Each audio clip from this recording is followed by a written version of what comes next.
E aí, gente, tudo bem? Andressa Contreiras aqui de novo para vocês. Hoje a gente vai começar a aula de metabolismo energético, vamos começar a falar de respiração celular também. A gente já teve uma aulinha de fermentação, mas você pode ver depois dessa aula, não tem problema nenhum. Inclusive, é até melhor que você veja a aula de fermentação depois dessa aqui, porque aqui a gente vai introduzir uns conceitos que podem ser importantes para você na aula de fermentação, tá bom? Então vamos lá. Então, primeiramente, a gente vai falar do metabolismo energético. O que é o metabolismo de uma célula, de um organismo? É o conjunto de reações químicas que acontece dentro dessa célula ou dentro desse organismo. Então, o metabolismo energético são todas aquelas reações que envolvem a produção de energia, certo? E aí a gente fala de metabolismo de uma forma geral, de todas essas reações químicas. A gente tem, que o metabolismo ele é a soma do catabolismo mais o anabolismo. O catabolismo ele é referente a todas aquelas reações de catálise, de quebra de uma molécula, por exemplo. Então, quando você quebra o amido do alimento em maltose, é um tipo de catálise, é um tipo de catabolismo. Quando você quebra a glicose dentro das células para produzir energia, isso também é um tipo de reação catabólica. E o anabolismo, ele compreende todas aquelas reações de síntese, aquelas reações anabólicas. E é por isso que vem o termo aí anabolizante. O que são os anabolizantes? São hormônios sintéticos que vão atuar no organismo, estimulando a síntese de substâncias. Síntese de proteínas, síntese de carboidratos, síntese de lipídios, todo tipo de síntese, todo tipo de reação anabólica, certo? E é por isso que o pessoal fala que esses marombeiros, quando tomam anabolizante, eles têm que malhar, porque senão eles ficam o quê? Gordinhos. Porque se você não malhar, você vai estimular muito mais a síntese de lipídios do que, por exemplo, de proteínas. Mas isso fica para um outro assunto, para uma outra aula, certo? Então, as reações anabólicas são todas aquelas reações de síntese, certo? E aí a gente também fala de um outro conceito, que são as reações endergônicas e exergônicas. As reações endergônicas são aquelas reações que precisam consumir energia para acontecer. Ou seja, as reações endergônicas, elas estão relacionadas a reações de anabolismo. Porque quando você vai sintetizar uma molécula, você precisa fazer novas ligações químicas entre os átomos ali. E para isso acontecer, você precisa despender energia, você precisa consumir energia, certo? Então, reações endergônicas são aquelas reações normalmente de síntese de substâncias, são aquelas reações ligadas ao anabolismo. Então, as reações exergônicas são aquelas reações que liberam energia, que a gente consegue, inclusive, armazenar ou utilizar essa energia de alguma forma. Então, as reações exergônicas, elas estão relacionadas às reações de catabolismo, porque quando você quebra uma molécula, por exemplo, você rompe uma ligação química que existe entre os átomos daquela molécula, você extrai a energia que estava contida naquela molécula, principalmente se for uma molécula orgânica. Moléculas orgânicas são moléculas formadas por cadeias carbônicas com muito hidrogênio, oxigênio, nitrogênio, certo? Então tem muitas ligações químicas ali e por isso as moléculas orgânicas elas são ditas mais energéticas do que as moléculas inorgânicas. Então quando a gente quebra principalmente moléculas orgânicas, a gente rompe a ligação entre os átomos daquela molécula, a gente libera energia. Certo? E essa energia ela pode ser utilizada prontamente pela célula para, de repente, uma outra reação que esteja acontecendo adjacente a esta reação exergônica, ou ainda ela pode ser armazenada em uma molécula que a gente chama de ATP dentro da célula.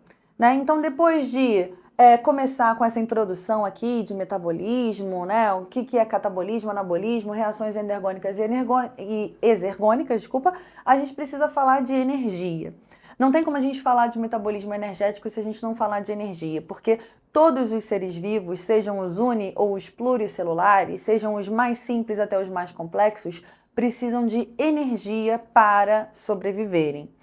E a gente diz que essa energia, ela fica armazenada numa molécula chamada de ATP, chamada de adenosina trifosfato. O que é o ATP? O ATP nada mais é do que uma base nitrogenada adenina ligada a uma pentose, que no caso é uma ribose, né? É um açúcar, ligada a 3 fosfatos, certo? ATP.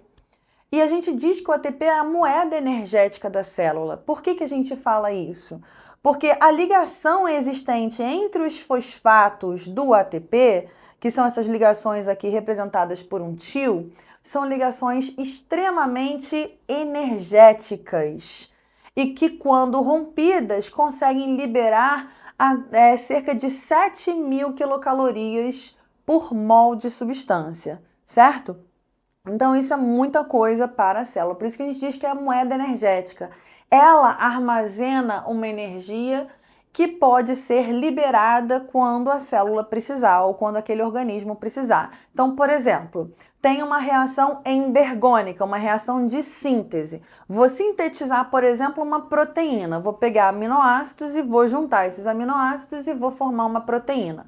Uma reação endergônica que precisa de energia para acontecer, não é isso? Ligada aí ao anabolismo. Da onde que vai vir essa energia, então? Da quebra da molécula de ATP. E mais especificamente, da quebra da ligação entre os fosfatos da molécula de ATP, certo? Então, quando a gente quebra esta ligação aqui, a gente libera uma grande quantidade de energia que pode ser utilizada pela célula, por esse organismo, para alguma reação que necessite de energia para acontecer, certo? Então, aqui desse lado, olha o que a gente vê. A gente vê aqui o ATP. Eu quebro o ATP, eu utilizo, eu consumo ATP numa reação que eu precise de energia, certo? Olha só, e aí esse ATP ele vai me dar então uma energia disponível para o trabalho celular e para a síntese química. E aí quando eu quebro o ATP, eu formo uma molécula chamada de ADP.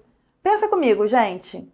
Se o ATP é adenosina trifosfato e eu quebro uma ligação entre os fosfatos, eu agora formo uma adenosina difosfato e libero um fosfato inorgânico, certo?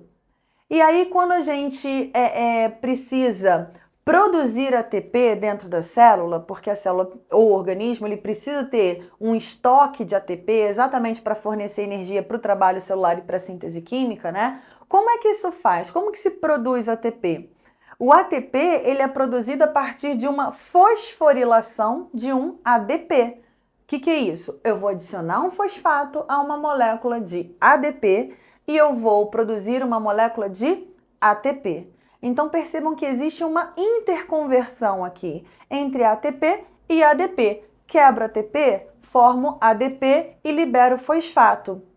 Mas quando eu fosforilo um ADP, eu formo ATP. Existe ainda até uma outra molécula chamada de AMP na célula, que é o adenosina monofosfato, que só tem um fosfato, certo? Que é originado a partir da quebra do ADP. Porque o ADP é adenosina difosfato. Quebra uma ligação entre os fosfatos, tiro um fosfato, fica adenosina monofosfato, certo? E aí, se eu fosforilo uma AMP, eu formo uma ADP. Se eu fosforilo um ADP, eu formo um ATP, certo? E como que a gente pode formar ATP dentro da célula? Existem processos, então, metabólicos que permitem a formação de energia. Quais são eles? A respiração aeróbia, que é a respiração celular que acontece dentro das células com a utilização de oxigênio. A fermentação, que é um processo anaeróbio, certo? E a respiração anaeróbia, que é diferente de fermentação. A respiração anaeróbia ela é muito semelhante à respiração aeróbia, em termos de reações, de locais onde ocorrem essas reações, tudo isso, etapas e tal. A única diferença é que uma respiração anaeróbia não utiliza oxigênio e a respiração aeróbia utiliza, certo? A gente vai ver todos esses processos. Já tem uma aulinha aí de fermentação pronta, caso vocês queiram ver logo depois dessa daqui, certo? E aí, por último, a gente fala de respiração anaeróbia. Mas vamos pensar então aqui, ó, na respiração aeróbia, na fermentação, na respiração anaeróbia. Como é que são esses processos? Todos esses processos envolvem a oxidação de moléculas orgânicas, em especial a glicose, que é um monossacarídeo, ou seja, é a menor unidade constituinte dos carboidratos, dos glicídios, certo? Então, a glicose, sendo um carboidrato, sendo uma molécula orgânica, é a principal fonte aí para a produção de ATP, porque quebrando a glicose ou quebrando uma outra molécula orgânica, a gente consegue ter energia suficiente para fosforilar um ADP e formar ATP, certo? Então, ó, a energia que vem da luz, a gente vai ver posteriormente em fotossíntese, que o processo de fotossíntese também produz ATP, entretanto, contudo, todavia, porém, prestem muita atenção. Whatever. Fotossíntese produz ATP que é consumida no próprio processo fotossintético, certo? Tipo, esse ATP produzido pela fotossíntese não fica disponível livre para a célula utilizar em outros processos. Eu vou reforçar isso quando a gente falar de fotossíntese. Mas através da energia da luz, energia solar, a gente consegue fosforilar um ADP e formar ATP. Mas, ó, a energia da luz ou dos alimentos. Então, pensando, né, que a glicose seria um tipo de alimento, quando a gente quebra a glicose, a gente consegue energia para fosforilar um ADP e formar ATP. Aí você pensa assim, mas por que isso? Bom, eu já falei para vocês agora que as moléculas orgânicas, elas são energéticas. Elas têm uma energia em potencial contida nelas, porque elas têm muitos átomos, porque elas têm muitas ligações entre esses átomos. Então, quando a gente quebra uma molécula orgânica, a gente extrai essa energia em potencial que estava contida dentro dessa molécula. E aí a gente armazena isso na forma de ATP. Certo? A gente fosforila ADP e armazena na forma de ATP. E aí a gente pensa assim, dos alimentos. Quanto mais complexo for um organismo, né? Quanto mais células tiver esse organismo, mais substrato e mais energia ele vai precisar produzir. Então, né, mais substrato ele vai precisar consumir. E aí a questão da glicose, ela fica limitada, porque são pouquíssimos alimentos que têm glicose na forma simples para ser consumido. Então, quando um organismo ele é pluricelular e ele é complexo, ele precisa ingerir uma grande quantidade de alimento, que depois vai ser absorvido pelas suas células. E a forma disso é através da ingestão e digestão dos próprios alimentos. Então, vamos supor, nossas células fazem respiração aeróbia, celular. E eu falei para vocês que elas preferem quebrar a glicose, que é uma molécula orgânica, para produzir ATP. Da onde que viria essa glicose? E nós, sendo organismos pluricelulares e complexos, então vamos supor que a gente tenha que ingerir uma grande quantidade de substrato para a produção de energia, então a gente tem que consumir alimentos. Os alimentos, eles têm moléculas muito grandes, moléculas orgânicas, mas muito grandes que não podem ser absorvidas diretamente pelas nossas células. Por isso, a gente ingere os alimentos são digeridos em menores moléculas que possam ser absorvidas pelas células. Isso cai na corrente sanguínea e todas as células pegam, então, esse alimento e conseguem oxidar essas moléculas orgânicas e produzir ATP. Então é só, né, para a gente entender um pouquinho. Vocês devem já ter visto ou ainda vão ver, talvez, uma aulinha de digestão que vai também falar sobre esse processo. Pois bem, a gente forma ATP extraindo luz, energia da luz ou dos alimentos, certo? E quando a gente quebra ATP, a gente utiliza a energia que estava contida na molécula de ATP para a síntese química, para o trabalho celular, formando ADP. E aí depois a gente quebra, né, por exemplo, glicose nesses processos aqui, extraindo a energia em potencial da glicose e formando ATP. Eu acho que eu já estou meio redundante, então acho que vocês entenderam, né? Vamos passar para a próxima parte, respiração aeróbia. E aí, gente, vamos começar agora a respiração celular aeróbia. Então, esse é o processo que acontece dentro das células com a maioria dos seres vivos. Por quê? Ele é um processo extremamente energético. Vamos ver que ao final de todo esse processo são formados de 36 a 38 ATPs, o que é bastante coisa. Depois a gente vai ver lá em fermentação que o saldo energético da fermentação ele é muito menor do que o da respiração aeróbia e é por isso que, então, a grande maioria dos organismos realiza a respiração celular. No que consiste a respiração celular? Tá? É a oxidação da glicose, ou seja, a quebra da molécula de glicose na presença de oxigênio, certo? Que é degradada completamente a gás carbônico, água e energia. Essa energia que é liberada, ela vai ser armazenada na forma de ATP, que a gente já falou dele, né? Então, basicamente, a respiração celular é uma combustão da glicose. É uma quebra, mas essa quebra tem que ser lenta, tem que ser gradual, para que a gente consiga extrair o máximo de energia que a própria molécula de glicose tem, uma energia em potencial que ela tem. Extrair a maior parte disso e armazenar na forma de ATP. Se essa respiração celular ela acontecesse de uma só vez, a gente fizesse a oxidação da glicose com poucas etapas, com poucas reações, a energia liberada pela quebra da molécula de glicose ia ser tão grande, ia gerar tanto calor, que a própria célula ela ia entrar em combustão e ela iria morrer. Então, o processo de respiração celular ele é um processo lento, gradual, da quebra da molécula de glicose. A gente vai quebrar totalmente a molécula de glicose. No final, vão ser formadas aqui, gás carbônico e água, que são moléculas inorgânicas e pouquíssimo energéticas, certo? Então, a primeira coisa aqui, é a degradação completa da glicose na presença de oxigênio, né? Precisa de oxigênio para acontecer, a gente vai ver em quais etapas exatamente isso acontece.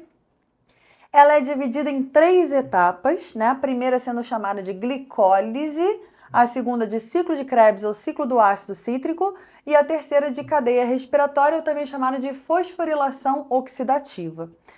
E aí, como é que acontece essa quebra da glicose? A gente vai retirando da glicose prótons, elétrons e átomos, por exemplo, de carbono e oxigênio.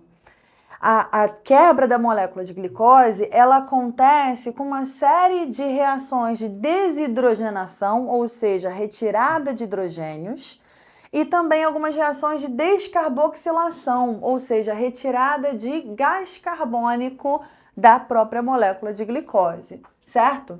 E quando isso acontece, quando a gente retira principalmente os hidrogênios e os elétrons da molécula de glicose, esses prótons e elétrons de hidrogênio, eles são aceptados, ou seja, eles são pegados, vamos dizer assim, por 2 coenzimas que participam ativamente no processo de respiração celular, que são chamados de NAD e FAD, que também são chamados de aceptores intermediários de elétrons.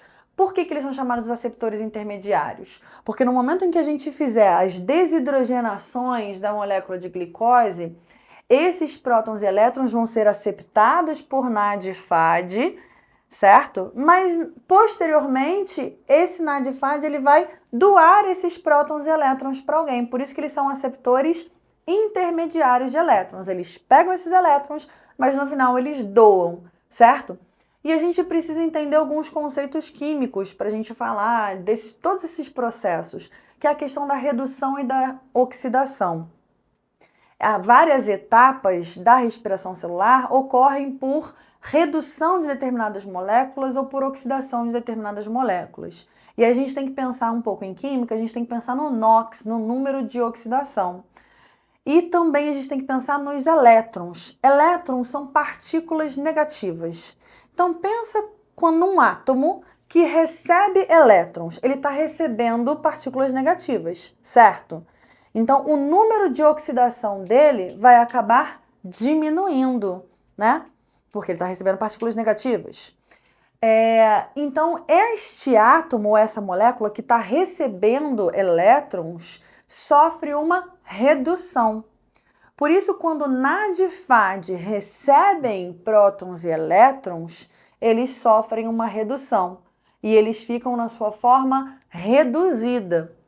E quando o NAD e FAD eles doam esses elétrons no final do processo para uma outra molécula, eles estão se liberando de elétrons, eles estão se liberando de partículas negativas. Então, eles têm um aumento do seu NOx, do seu número de oxidação. E aí, nesse momento em que eles liberam esses prótons e elétrons, eles sofrem uma reação de oxidação, eles ficam na forma oxidada. E aí eles podem ser reduzidos novamente. Então a gente vai ver que existem várias reações de desidrogenação e descarboxilação, ou seja, retirada de hidrogênios e prótons e elétrons de hidrogênio, retirada de gás carbônico, com redução de NAD e FAD, no momento em que eles aceptam prótons e elétrons de hidrogênio, e lá no final do processo da respiração celular, NAD e FAD vão doar esses prótons e elétrons, né? Vão se desfazer deles, vão sofrer uma oxidação. E aí podem ser reduzidos novamente para depois serem reoxidados, para serem re-reduzidos, para serem re-reoxidados, né? E assim por diante. Então, agora a gente entendeu, né, essa definição da respiração celular aí. E a gente vai ver etapa por etapa e vocês vão conseguir perceber quando que está ocorrendo uma redução, quando que está ocorrendo uma oxidação, quando que o NAD está reduzido, quando que ele está oxidado, tudo isso, certo? Então vamos começar agora pela primeira etapa da respiração celular, que é a glicólise. Tudo que tem lise no final, né, quer dizer quebra. Então, a glicólise é a etapa da quebra da molécula de glicose. Mas cuidado!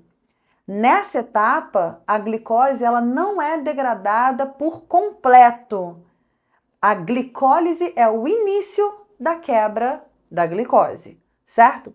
E essa quebra ocorre no citoplasma das células e não tem a participação de oxigênio.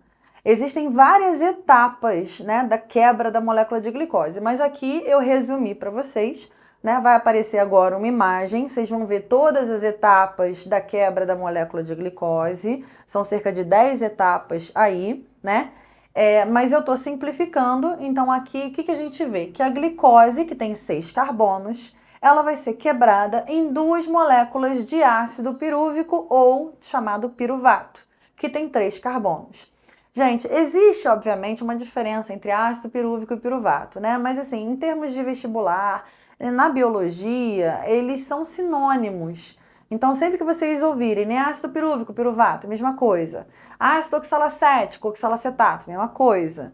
Né? Ácido lático, lactato, mesma coisa. Então, a gente vai entender como se fosse a mesma coisa. Por isso que em alguns esquemas vocês podem encontrar piruvato, em outros vocês podem encontrar ácido pirúvico. Né? Eu vou ficar alternando aqui as duas formas de se falar e de se escrever para a gente se familiarizar com todas que existem, tá bom?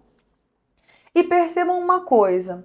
Na quebra da molécula de glicose, ocorre a redução de 2 NADs. Olha aqui, o NAD, aquela coenzima, né, aquele fator que auxilia, então, nas reações de desidrogenação, da retirada de hidrogênio, sofre uma redução aqui. Vocês estão vendo que o NAD, ele está associado com 2 hidrogênios aqui, ó, NADH+, mais H+. Ou eu posso escrever também NADH2, é a mesma coisa. Quando o NAD ele tiver hidrogênios do seu lado, ele está na sua forma reduzida. Significa que ele aceptou prótons e elétrons, certo? Então, olha, ele sai da forma oxidada, recebe 2 prótons e 2 elétrons cada NAD, né? Então, formam-se 2 NADs reduzidos aqui na glicólise.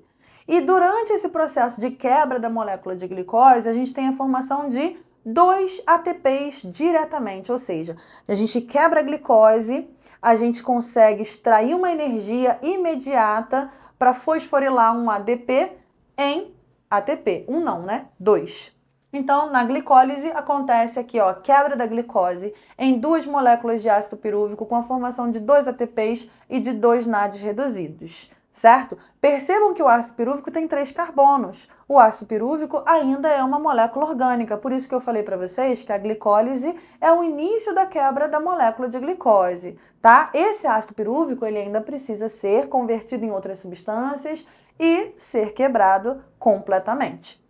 Então, temos o nosso saldo da glicólise, olha aqui, 2 ATPs, 2 NADs reduzidos, 2 ácidos pirúvicos ou piruvatos, certo? É importante a gente lembrar desse saldo, mas no final eu vou fazer um apanhado para a gente ver no final quantos ATPs são formados, né? Quantos NADs, quantos FADs, tudo isso. Aqui a gente só vê a participação de NAD. Só uma observação, gente.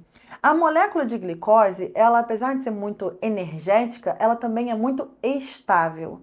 Ela é muito inerte. Então, para ela ser quebrada, inicialmente se gastam 2 ATPs. Você vai ver na imagem que tem todas as etapas aí da quebra da molécula de glicose, né, que inicialmente são consumidos 2 ATPs, mas que ao longo de todo o processo são formados 4 ATPs. Né? Mas se a gente consumiu 2 antes, a gente tem um saldo positivo de apenas 2 ATPs, certo? Vamos agora para a próxima etapa. Vamos lá, gente, para a próxima etapa agora da respiração celular, o ciclo de Krebs, ou também chamado de ciclo do ácido cítrico. É a etapa onde ocorre a degradação completa da glicose e também é a etapa onde acontece toda a formação e liberação de gás carbônico. Então isso é muito importante a gente ter na nossa mente. Por exemplo, na primeira etapa, teve participação de oxigênio? Não, não teve participação de oxigênio. Na segunda etapa, está tendo participação de oxigênio? Como a gente vai ver, não tem a participação de oxigênio. O que acontece na segunda etapa? Ocorre toda a liberação de gás carbônico. Ou seja, existe liberação de gás carbônico na primeira ou na terceira etapa? Não. Todo o gás carbônico é produzido e liberado na segunda etapa da respiração celular, certo? Bom, e essa etapa ela acontece na matriz mitocondrial, ou seja, né, naquele gel que preenche a matriz, é como se fosse o citoplasma da mitocôndria.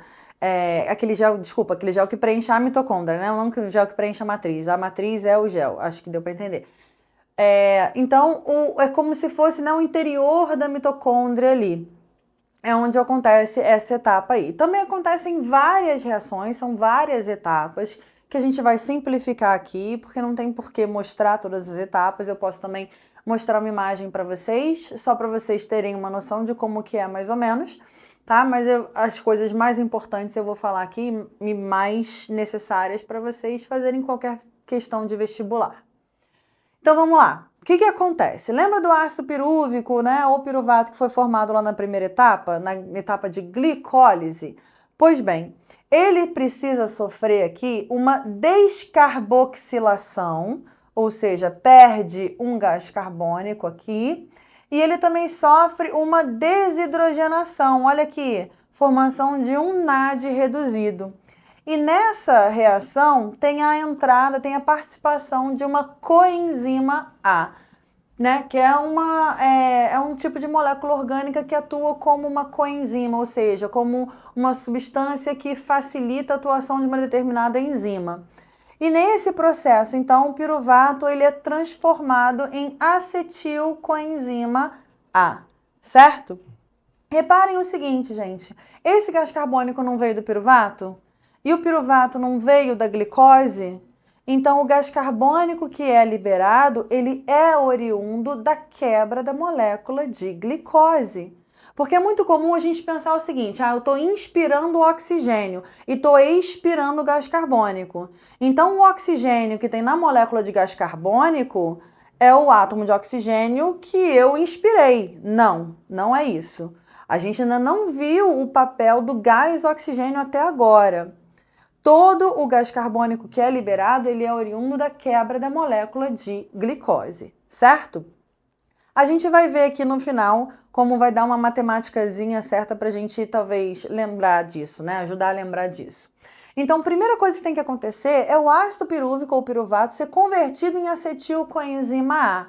Porque é somente dessa forma que ele consegue entrar dentro da mitocôndria, chegar lá na matriz mitocondrial e efetivamente participar do ciclo de Krebs, ou ciclo do ácido cítrico, certo? Então, olha aqui.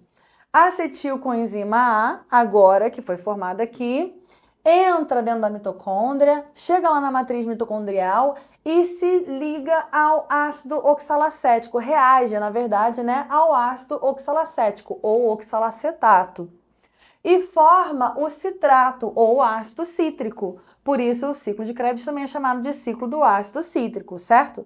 E como é um ciclo, né, esse citrato, depois de várias reações, vai regenerar o ácido oxalacético, que vai reagir com outra molécula de acetilcoenzima A, formar citrato e depois vai sofrer uma série de reações que regenera o ácido oxalacético e assim por diante, né? Então é um ciclo. Só que o que acontece nesse ciclo, gente? O citrato, ele vai perdendo hidrogênios e perdendo carbono em mais reações de desidrogenação e mais reações de descarboxilação, certo? Então, olha só o que a gente percebe, né? Nessas etapas ocorre a liberação, a saída de mais 2 moléculas de gás carbônico, certo? Essas moléculas de gás carbônico, ó, esse carbono veio da onde?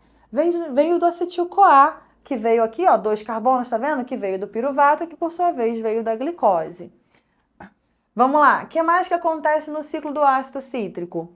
Ocorre a formação direta de um GTP. Gente, o GTP é uma molécula muito parecida com o ATP.